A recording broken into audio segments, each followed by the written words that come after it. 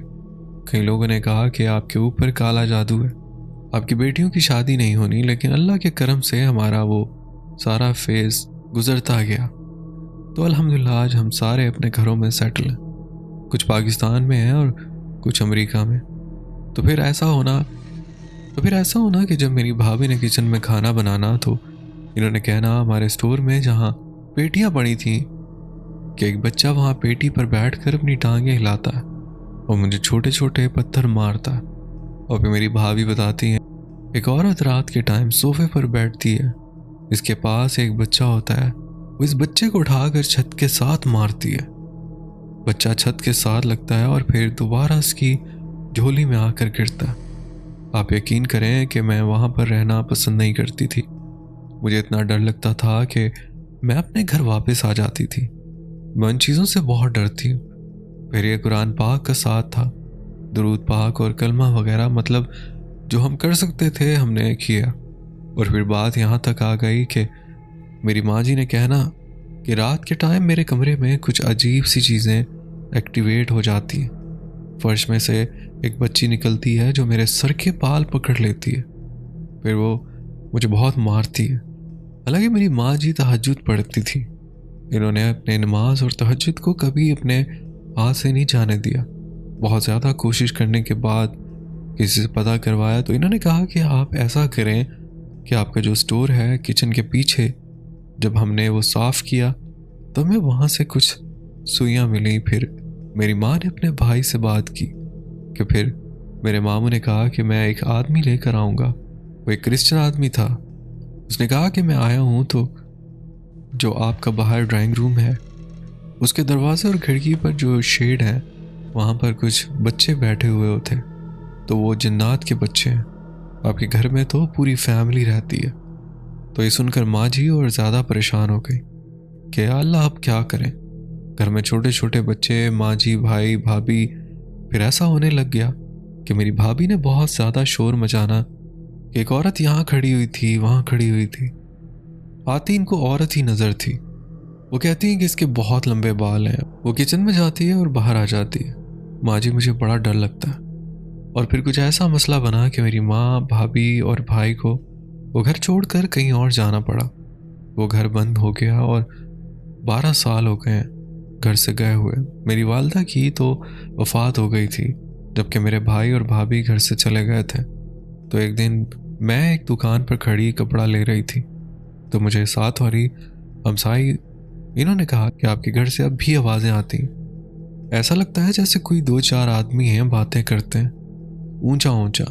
कभी छत पर होते हैं, कभी कमरों में। हालांकि आप यकीन करें अब वहाँ ना गैस का मीटर है और ना ही बिजली का।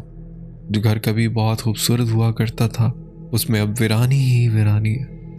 ये बात तो कुरान पाक में भी है कि जहाँ पर इंसान नहीं होते और जो घर वीरान हो जाते हैं वहाँ पर जिन्नात आकर बसेरा कर लेते हैं। अब बेटा मुझे शुरू से ही ये मसला है कि मैं इस चीज़ से बहुत डरती हूँ। मेरी माँ की सरकारी जॉब है और जहाँ पर मैं रहती हूँ ये 114 साल पुराना मकान है। अब इसमें भी मुझे चीज़ें महसूस होती हैं।